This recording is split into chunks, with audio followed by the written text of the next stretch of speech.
Hello foodies, আসসালামু আলাইকুম। সবাই কেমন আছেন? আশা করি সবাই ভালো আছেন। আজকে রান্না করা হচ্ছে করলা ভাজি। করলা ভাজি এইভাবে রান্না করলে আশা করি সবাই পছন্দ করবে এবং খাবে। তাহলে চলুন শুরু করা যাক।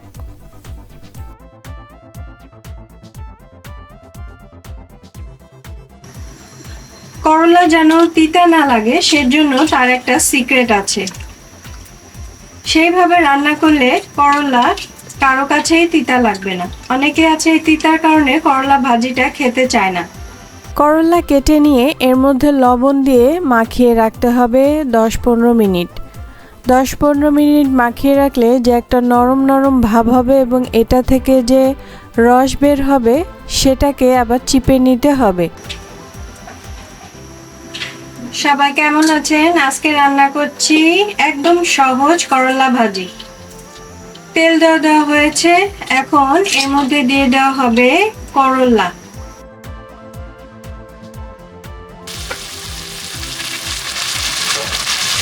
করলা দিয়ে রাখার পর কিছুক্ষণ রাখার পর এখন একটু গরম হয়ে গেছে। এখন দিয়ে দিব একটু লবণ। যেহেতু আলুটা আগে গলে যায় সেজন্য আগে করলাটা দেওয়া হয়েছে। করলা দিয়ে একটু লবণ দিয়ে কিছুক্ষণ রেখে তারপর দেওয়া হবে আলু।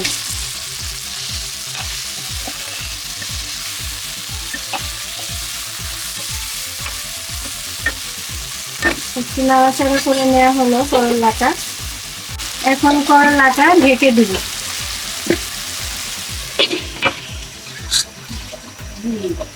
এখন এই অবস্থায় থাক। কিছুক্ষণ রাখার পর এর মধ্যে দিয়ে দিতে হবে আলু।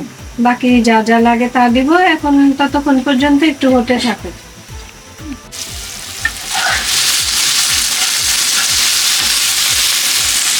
এখন একটু আবার নাড়াচাড়া করে দিয়ে দিব এখন আলু।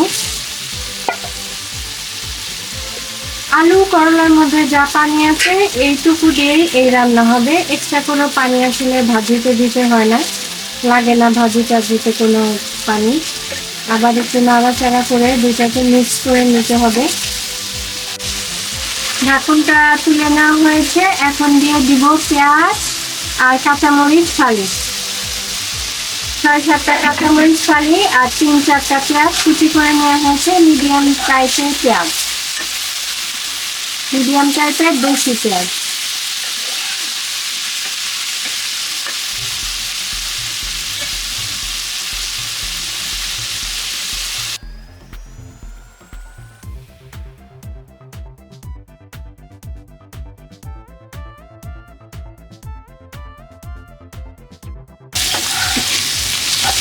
করলাটা আবার একটু নেড়ে দিচ্ছি। আমরা আবার একটু ভাজা ভাজা করলা খাই। আর একটু ভাজা ভাজা হলে নামিয়ে নেব।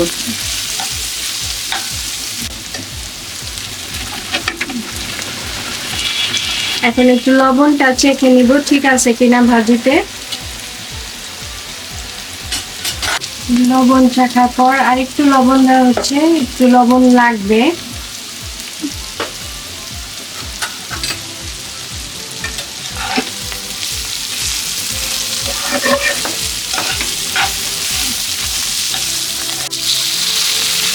এখন দিয়ে দিচ্ছি ধনিয়া পাতা। ধনিয়া পাতা দিয়ে নাড়াচাড়া করে বাস এটা নামিয়ে নিব। হয়ে গেছে আমাদের করলা ভাজি। এরপর আমরা আপনাদেরকে সুন্দর করে একটু বাটিতে বেড়ে দেখাচ্ছি। করলা ভাজির ভিডিওটি ভালো লাগলে লাইক, শেয়ার, সাবস্ক্রাইব করবেন। আর আপনারা লাইক, শেয়ার, সাবস্ক্রাইব করলে আমার আম্মু খুশি হবে, নতুন রান্নার উৎসাহ পাবে। এই খাবার আমাদের একসাথে করে ডাইনিং টেবিলে আনে, তাই আমরা যেন খাবার নষ্ট না করি।